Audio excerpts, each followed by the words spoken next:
지금 계절이 가장 생동감 있는 계절 같습니다. 왜냐하면 곳곳에 이렇게 산을 바라보고 들을 바라보면 아주 초목이 무성한 것 같아요. 가장 생동감 있는 계절, 이 계절에 여러분의 신앙도 정말 생동감이 있는 그런 신앙이 되기를 부탁을 드리겠습니다. 함께 인사 나누겠습니다. 사랑하고 축복합니다. 사람이 살아가면서 무엇을 선택해야만 할 때가 있지요. 그 선택이 우리의 삶을 보다 좋게 만들기도 하고 때로는 후회스럽게 할 때도 있어요.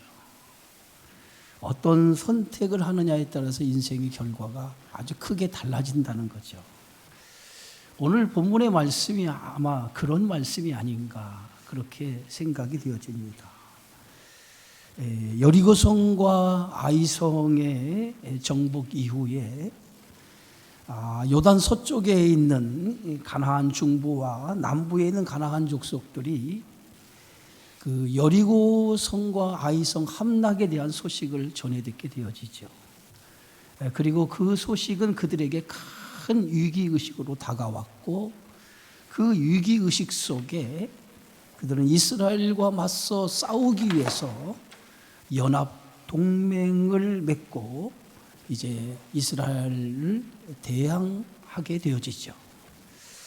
오늘 성경의 말씀에 보면 2절에 모여서 일심으로 여호수아와 이스라엘에 맞서서 싸우려 했다라고 기록하고 있어요.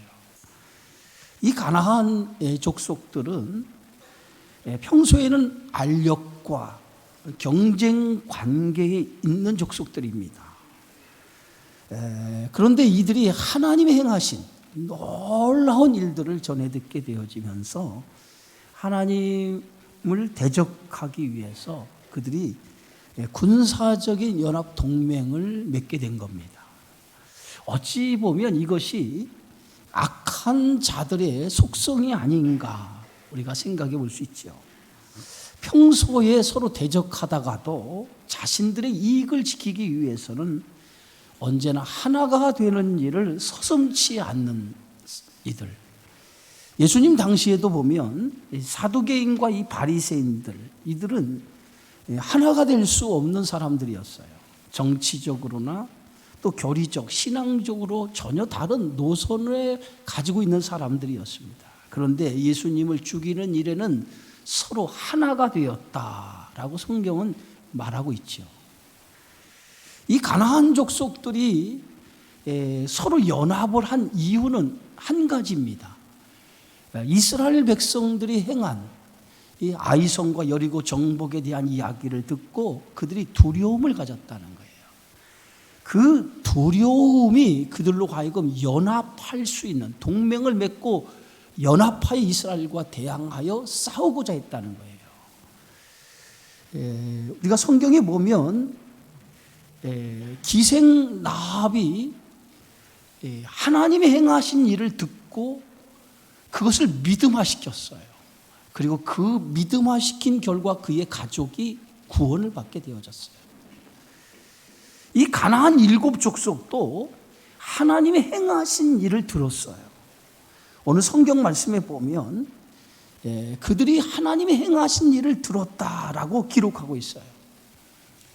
근데 그들이 듣고 그들이 취한 행동은 그 가나안 7족속이 서로 동맹을 맺고 이스라엘 백성들과 전쟁을 치르기 위함으로 동맹을 맺은 거죠.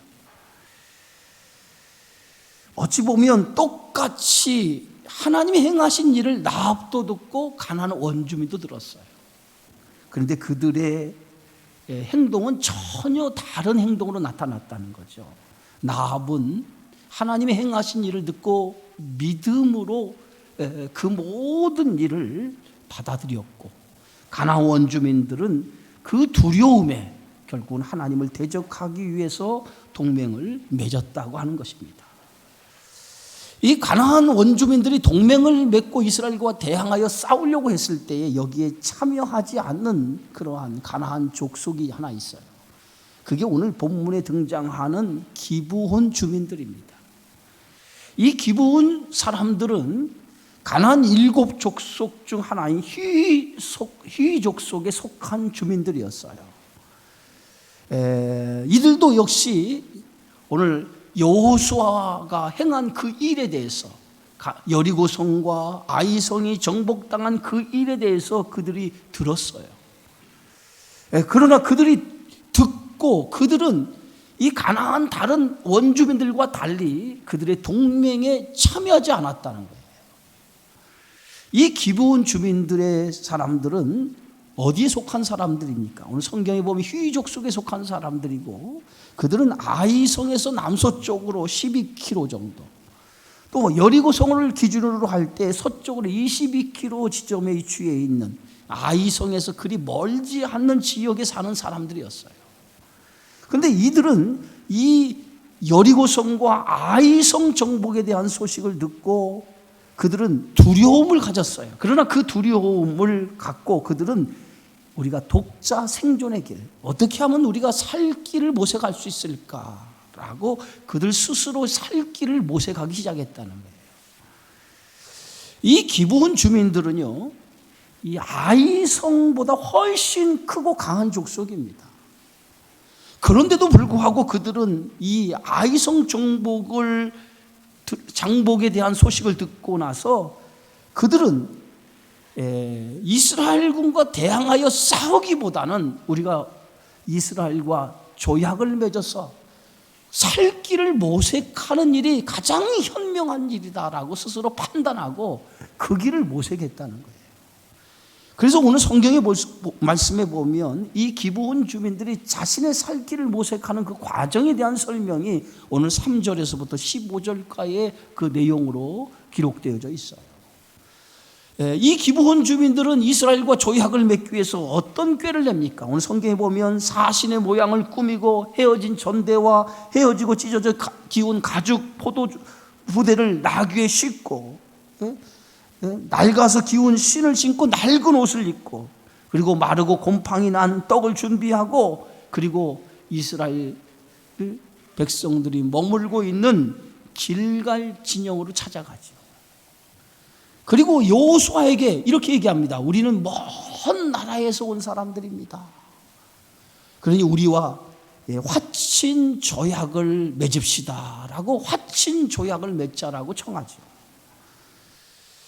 당시에 우리가 성경에 보면 신명기 7장에 보면 하나님은 이스라엘 백성들에게 한 가지 명령을 내렸어요. 그 명령이 어떤 명령이냐면 가나안 땅에 들어가서 이제 그 가나안 족속과는 어떤 조약도 맺지 말라라고 하는 것이 하나님의 명령이었어요.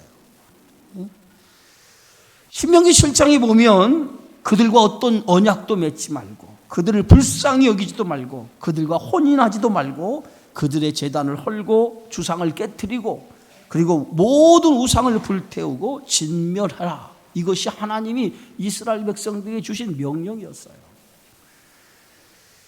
가나안 족속과 조약을 맺는 것 자체가 바로 하나님의 명령을 어기는 일이었어요. 그런데 오늘 이 가나안 족속 가운데 기브온 족속이 찾아와서 이제 그들과 화친 조약을 맺기를 청한 거예요. 여호수아가 그들에게 묻습니다. 오늘 성경 말씀 여호수아 9장 8절에 너희는 누구며 어디서 왔느냐? 너희가 누구며 어디서 왔느냐라고 물어요. 그랬더니 그들이 여호수아의 물음 앞에 거짓으로 대답을 하죠. 오늘 9절의 말씀 보니까 당신의 하나님 여호와의 이름으로 말미암아 심히 먼 나라에서 왔나이다. 그들은 여호수아 이스라엘 백성을 속이고 우리는 가나안 원주민이 아닌 먼 지역에서 온 사람들입니다 라고 속이죠. 실제 오늘 신명기 20장에 보면 가나안 원주민 외에는 다른 족속과는 화친 평화 조약을 맺어도 좋다라고 하나님이 허락하셨거든요. 그러니까 이들은 아는지 모르는지 모르겠지만은 가나안 원주민과는 절대로 조약을 맺지 말라 하나님의 명령이지만은 가나안 족속 외에는 얼마든지 화친을 맺을 수 있다라고 하는 하나님의 말씀을 그들이 아는지 모르는지는 모르지만은 여호수아에게 찾아와서 우리는 먼 나라에서 온 사람들입니다. 그러니 우리와 화친 조약을 맺읍시다라고 화친 조약을 맺기를 여호수아에게 청했던 것을 보게 되어지죠. 그들이 이렇게 자신들을 속이면서까지 이스라엘 백성을 속이면서까지 오늘 여호수아에게 와서 화친 조약을 맺고자 하는 이유가 어디 있습니까? 그들은 오늘 성경 말씀 9절 10절에 그 이유를 이렇게 밝히고 있지요. 이는 우리가 그의 소문과 그가 애굽에서 행하신 모든 일을 들으며 또 그가 요단 동쪽에 있는 아모리 사람의 두 왕들 곧 헤스본 왕과 시온과 아스다로스에 있는 바산 왕 옥에게 행하신 모든 일을 들었음이니까. 그들이 화친 조약을 맺고자 원하는 이유는 단 한 가지예요. 하나님이 행하신 일을 들었다는 거예요. 들었다는 거예요. 그래서 오늘 성경의 말씀에 오늘 9장 1절에서 15절까지의 내용을 쭉 여러분이 읽어보면 알 수 있겠지만은 그 내용 속에서 반복되는 그런 단어가 하나 있는데 그 반복되는 단어가 어떤 단어입니까? 듣고 들으며 들었음이니라. 들었다는 얘기가 굉장히 많이 여러 번 반복해서 오늘 성경은 기록되고 있어요. 들었다라고 하는 것. 이것은 뭡니까? 하나님이 행하신 일들에 대해서 들었다는 거예요. 하나님이 어떻게 행하셨는지, 이스라엘 백성들을 위해서 어떻게 하나님이 행하시고 어떻게 하나님의 큰 일을 이루셨는지 그들을 들었다는 거예요. 그것을 듣고 두 가지로 나누어지죠. 한 사람은 믿음으로 받아들이는 사람이 있었고 그것을 듣고 두려움으로 받아들이는 사람이 있었다는 거예요. 그런데 오늘 기브온 거민들은 그것을 듣고 그들은 두려움을 가졌지만은 그 두려움이 이스라엘 백성들과 조약을 맺고자 하는 그러한 살 길을 모색하는 것으로 그들이 나아갔다는 거예요. 결국은 그들은 여호수아와 이스라엘 백성들을 속여서 조약을 맺어요. 화친의 조약을 맺어요.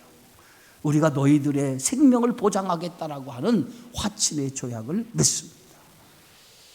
그런데 오늘 성경의 말씀에 보면 저들이 화친 조약을 맺는 과정 속에서 이스라엘 백성을 속였는데 그 속임에 대해서 성경은 다른 얘기를 하지 않습니다.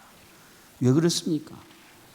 그들이 그 속임을 통해서 자신들의 생명을 보존하는 길을 선택한 것은 어찌 보면 그들의 구원의 길을 선택했다는 거죠. 여러분, 우리가 구원을 얻는 데 있어서 하나님은 우리의 허물을 보지 않으신 하나님이에요. 허물을 보시고 우리를 구원하셨다면 우리는 구원을 얻을 만한 사람이 한 사람도 없을 거예요. 그러나 하나님은 절대로 우리의 허물을 보지 아니하고 우리의 믿음 하나를 보시고 우리를 구원하십니다. 그래서 구원의 전제 조건이 어디 있습니까? 구원의 전제 조건은 우리의 어떤 행함에 있지 않아요. 어떤 의로움을 많이 가졌느냐, 선한 행실을 많이 했느냐, 이러한 도덕적으로 선한 행실과 의로움을 가졌다고 하는 그것을 가지고 우리의 구원의 조건이 되는 게 아니에요. 구원의 조건은 믿음 하나만 있으면 돼요. 그리스도를 영접하는 믿음, 그분이 나의 생명의 주님입니다라고 내가 믿음으로 받아들이면 그 믿음으로 우리는 구원을 얻게 되어지는 줄 믿습니다. 기브온 주민들이 오늘 이스라엘 공동체와 화친 조약을 맺음을 통해서 이스라엘 공동체 하나의 일원이 되었어요. 그 일원이 된 조건은 다른 조건 하나도 없습니다. 그들이 오늘 이스라엘 백성과 화친 조약을 맺은 것 때문에 그들은 이스라엘 공동체 안에 들어오게 되어진 거죠.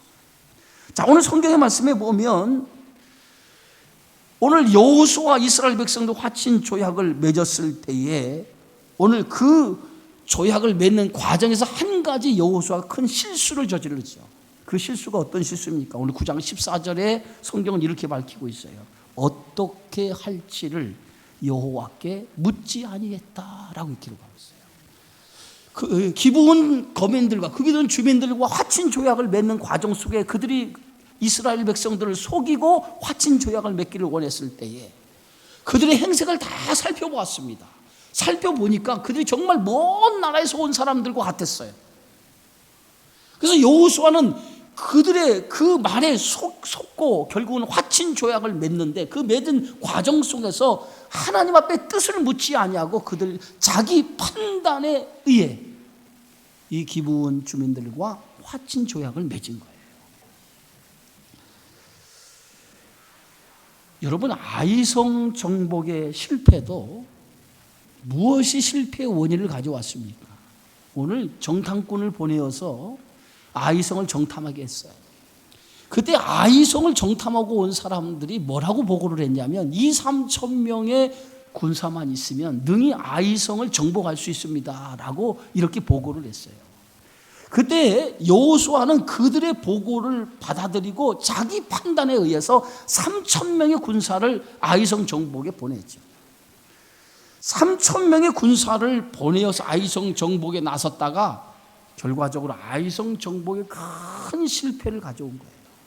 만약에 여호수아가 오늘 정탐꾼이 가서 아이성을 정탐하고 돌아와서 2-3천 명의 군사만 있어도 우리는 등에 아이성을 정복할 수 있습니다라고 한 그 보고를 받고 하나님 앞에 엎드려서 아이성 정복에 나설까요? 아니면 아이성 정복을 멈출까요? 어떻게 할까요? 하나님 앞에 뜻을 물었다고 하면, 그때 하나님께서 여호수아에게 아이성 정복을 나서기 전에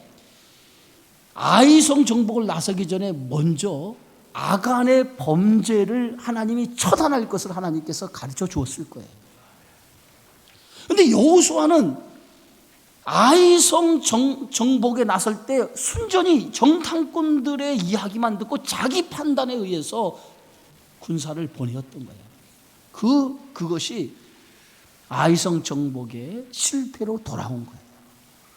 하나님의 뜻을 묻지 않았다. 이건 대단한 큰 실수예요. 여러분, 우리가 인생을 살아가면서 하나님을 믿는 성도라고 하면 반드시 우리가 해야 될 그런 신앙의 자세가 있는데, 그 신앙의 자세 가운데 하나가 뭐냐? 하나님의 뜻을 묻고 사는 거예요. 작은 일이든 큰 일이든 간에 우리의 인생에서 항상 하나님의 뜻을 묻고 사는 일만큼 중요한 것이 없다는 거예요. 하나님의 뜻을 묻는다라고 하는 것은 내 인생의 주인이 하나님입니다라고 하는 것을 고백하는 거예요.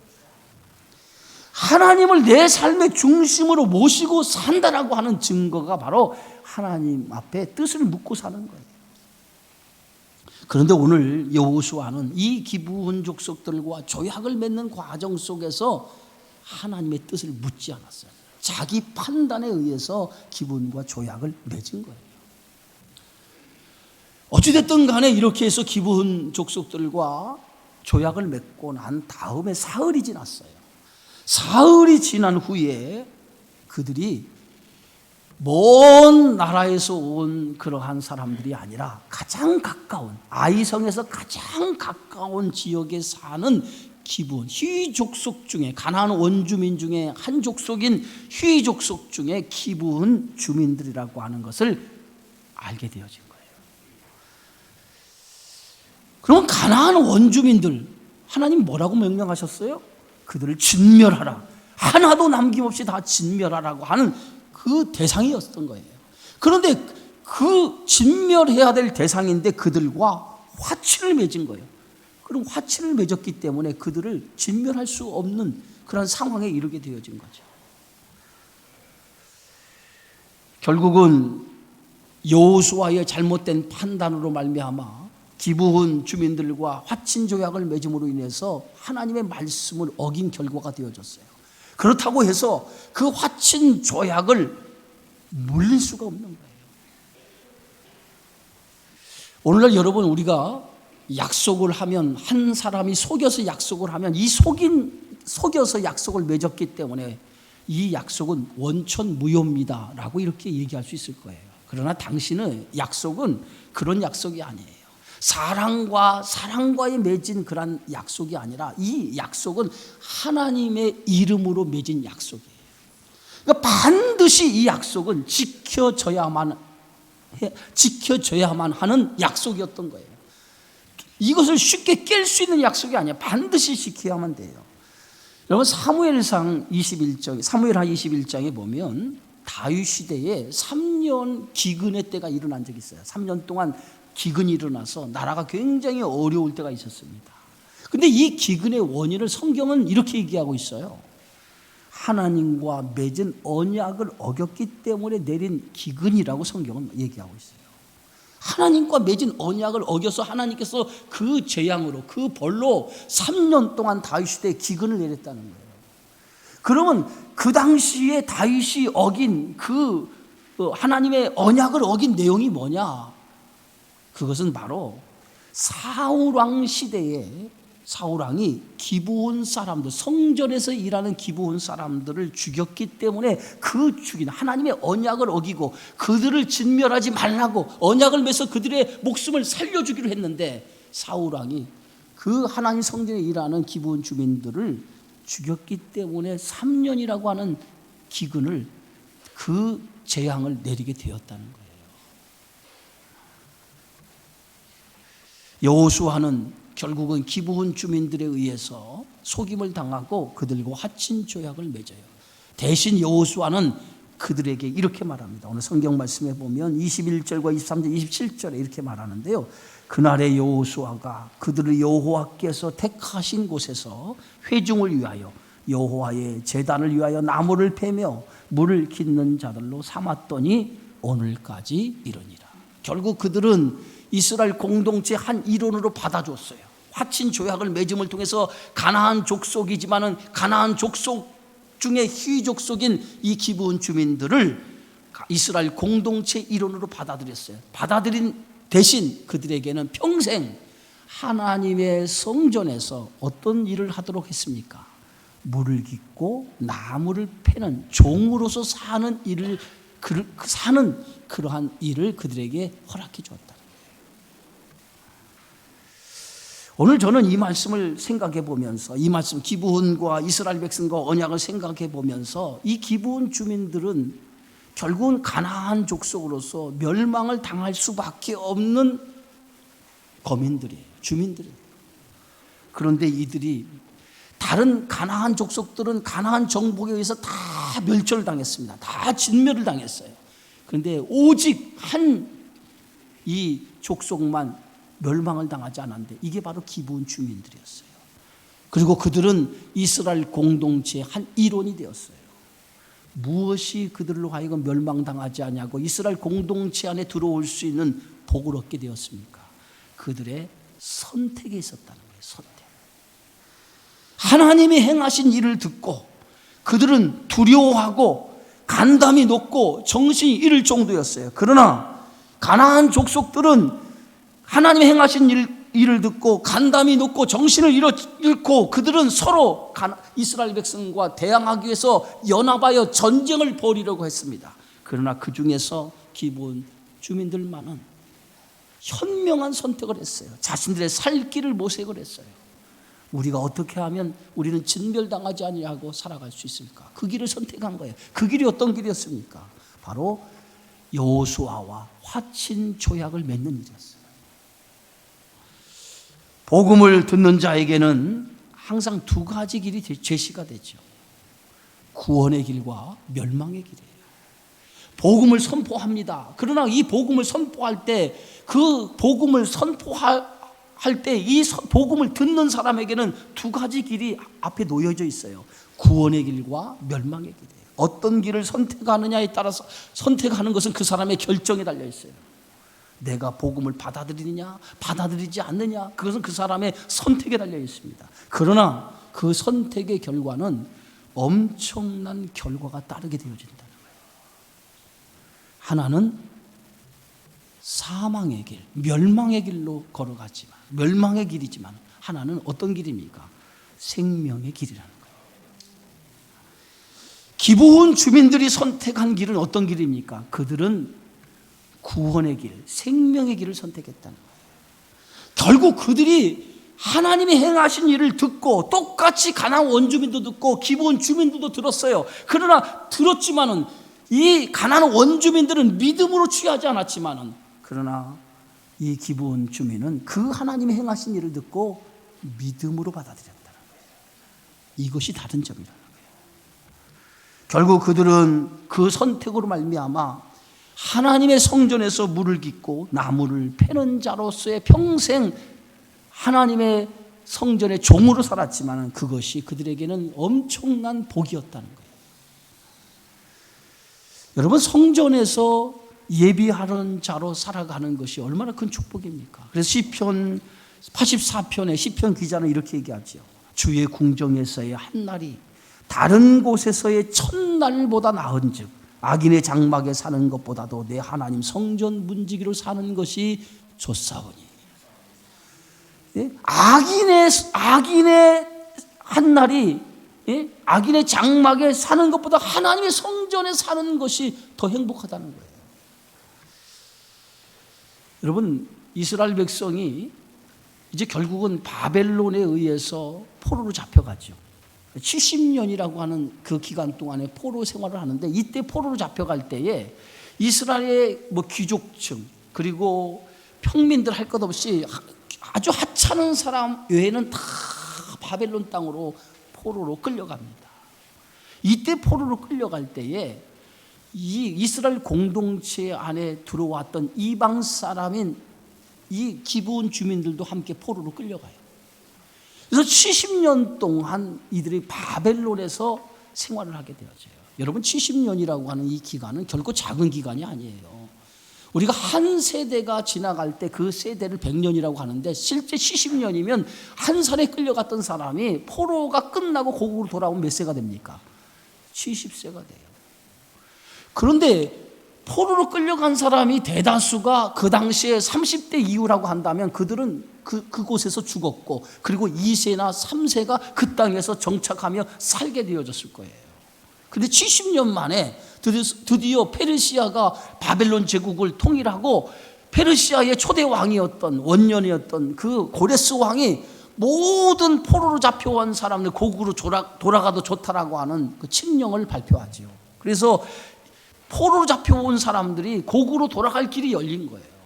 그때 1차와 2차, 3차에 걸쳐서 포로로 잡혀가던 사람들이 고국으로 돌아오는 그런 과정이 있었어요. 그때 1차 포로로 돌아와도 좋다라, 포로로 돌아가도 좋다라고 하는 그 고레스 왕의 칙령에 의해서 고국에 돌아온 사람들이 몇 명인지 아십니까? 5천 명이에요.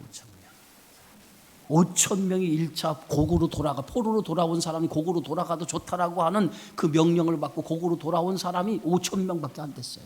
그 많은 사람들이 포로로 끌려갔는데 5천 명밖에 돌아오지 않았어요. 그럼 나머지는 뭐 했을까요? 나머지는 그 땅에 정착하며 살겠다고 그 땅에 정착해서 살겠다고 한 사람들이 대부분이었어요. 그리고 5천 명이 돌아와서 그 5천 명이 뭘 했습니까? 예루살렘에 무너진 성전을 건축하는 일을 했어요. 그리고 나서 그 이후에 2차로 고국에 돌아온 사람들이 있었어요. 그게 누구냐면 예스라. 성전을 건축을 했어요. 근데 성전을 건축을 했지만은 성전 예배가 회복이 되지 않았어요. 그 성전 예배의 회복을 위해서 2차로 포로에서 귀환한 포로에 있는 사람들 데리고 귀환한 사람이 누구냐면 예스라라고 하는 사람이었어요. 그가 2차로 포로로 귀환하는데 그때의 자원에서 고국으로 돌아온 사람이 몇 명인지 아십니까? 그때 2차 귀환한 사람이 1496명이었어요. 얼마나 작은 숫자입니까? 그런데 여기에 2차에 포로로 귀환한 숫자 중에는 제사장들, 레위인들도 다 포로로 끌려갔었는데 그들은 고국에 돌아오지 않았어요. 거기에는 한 사람도 제사장과 레위인들이 포함되지 않았어요. 하나님 앞에 성전은 지었어요. 예배는 드려야 되는데 예배를 드릴 제사장과 레위인들이 없었어요.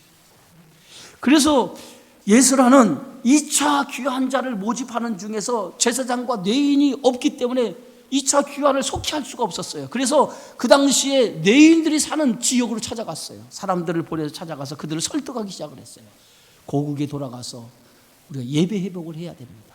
그러기 위해서는 제사장들이 필요합니다. 레위인들이 필요합니다. 당신들이 고국으로 돌아가서 예배 회복을 위해서 힘써줘야 됩니다라고 설득을 했어요. 그래서 설득당한 사람들이 여러분 몇 명인지 아십니까? 그 설득당한 사람들이 겨우 설득을 당해가지고 돌아온 사람들이 그렇게 많지 않았어요. 38명이었어요. 38명이 설득을 당해서 2차 예배 회복을 위해서 귀환하는데, 이때에 220명이라고 하는 느다님 사람들이 자원을 합니다. 근데 이 220명의 느다님 사람들이 우리가 이제 고국으로 가서 성전 예배에 힘을 보태겠습니다라고 자원했어요. 근데 220명의 느다님 사람들이 누군지 아십니까? 이들이 기브온 사람들이에요. 성전에서 물을 깃고 나무를 패면서 성전에서 종으로 살던 느다님 사람들이 우리가 고국에 돌아가서 하나님 앞에 제사드리고 예배드리는 회복을 위해서 우리가 헌신하겠습니다라고 자원해서 2차 귀환에 몸을 싣고 고국으로 돌아오죠. 여러분 한번 생각해 보세요. 이들이 평생에 뭐하고 산 사람이에요? 성전에서 물을 패고 물을 깃고 나무를 패며 허드렛 일을 하는 사람이었어요. 이들에게 무슨 부귀영화가 있습니까? 종으로 사는 사람이에요. 성전에서 종으로 평생 제사를 섬기는 그 밑에서 아주 허드렛 일을 하는 사람이었어요. 그런데 70년의 포로로 붙잡혀가서 이 바벨론 땅에서 그들은 정착하며 나름대로 삶에 적응을 하면서 종으로 살지 않고 거기서 편안히 살 수 있는 삶을 살게 되어졌어요. 그런데 그들이 편안한 삶을 버리고 다시 뭘 선택한 거예요? 하나님 성전에서 물을 깃고 나무를 패는 종으로 사는 일에 선택을 하고 고국으로 돌아온 거예요. 왜 그렇겠어요? 이들은 하나님 성전에서 비록 물을 깃고 나무를 패는 일이지만 이것이 얼마나 큰 축복인가를 알고 있었기 때문입니다. 비록 하나님 성전에서 물을 깃고 나무를 패는 일이지만 그것은 영광스러운 일이고 그것은 가장 기쁘고 가장 행복하고 가장 복된 것임을 깨달았기 때문에 그들은 고국에 돌아오는 일을 마다하지 아니하고 그 길을 선택했다는 거예요. 여러분, 세상에 사는 즐거움보다도 하나님 안에 사는 즐거움, 이것이 믿음의 사람이 가져야 될 신앙의 자세인 줄 믿습니다. 오늘 이렇게 맑은 날에 세상 사람들은 휴일이 되었다라고 해서 들로 산으로 막 놀러 가고 얼마나 이 봄을 마음껏 즐기지 않습니까? 즐거움이 어디 있다고 그들은 들로 산으로 나가겠습니까? 세상에 즐거움이 있기 때문에 나가는 거 아니겠습니까? 그런데 오늘 여러분들은 어디에 찾아왔습니까? 하나님 성전에 찾아왔어요. 여기에 찾아온 이유가 어디 있습니까? 우리가 사는 즐거움은 세상 낙에 있지 않기 때문에 하나님 성전에서 예배드리는 즐거움, 그 기쁨, 그 은혜가 있기 때문에 오늘 이 자리에 찾아와서 오늘 하나님 앞에 우리의 마음을 드리고 우리의 모든 것을 드리면서 예배드리는 줄 믿습니다. 바로 기브온 사람들이 그들이 오늘 여호수아와 언약을 맺고 이스라엘 공동체에 들어와서 그들은 비록 종으로 평생을 살기로 다짐하고 그들은 이렇게 조약을 맺었지만은 그것이 그들에게 평생 그의 후손들까지 하나님 성전에서 종으로 일하는 사람들이 되었지만은 그러나 그것을 그들은 축복으로 알았다는 거예요. 내 하나님의 성전 문지기로 사는 것, 그것이 그들에게는 가장 큰 즐거움이요 가장 큰 축복임을 알았다는 거예요. 사랑하는 성도 여러분, 어떤 것이 최고의 복입니까? 어떤 것이 최고의 복이라고 생각하세요? 세상의 낙을 즐기고 노는 것이 최고의 복이라고 생각하십니까? 저는 그렇지 않다고 생각합니다. 최고의 복은 하나님 안에 사는 거예요. 하나님 안에 있는 즐거움, 하나님 안에 영적인 기쁨을 가지고 살아가는 것이 최고의 축복인 줄 믿습니다. 저와 여러분은 최고의 선택을 한 사람이에요. 이 그리스도 안에서 영원한 생명을 누리고 사는, 최고의 축복을 누리고 사는 그러한 선택을 한 성도인 줄 믿습니다. 그리스도 안에 있는 사람은 결코 정죄함이 없다고 그랬어요. 주님과 함께 영원한 생명과 기쁨을 누리는 축복이 여러분의 삶 속에, 여러분의 가정과 여러분의 인생 속에 충만하시길 바라겠고, 항상 이 기쁨을 가지고 충만한 그러한 누림의 축복이 있기를 주의 이름으로 축원합니다. 주의 은혜 고맙습니다. 가나안 족속이지만은 그들은 한 번의 선택을 통해서 이스라엘 공동체 안에 이스라엘 백성이 되었고 영원한 생명을 얻는 축복을 얻는 족속이 되었습니다. 그들의 선택을 통해서 그의 후손은 복을 얻는 후손이 되어졌고 영광스러운 후손이 되어진 것을 믿습니다.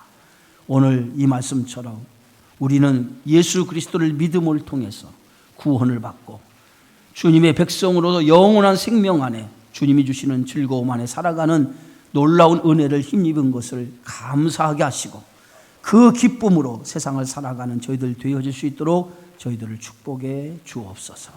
예수님의 이름으로 기도하옵나이다. 아멘.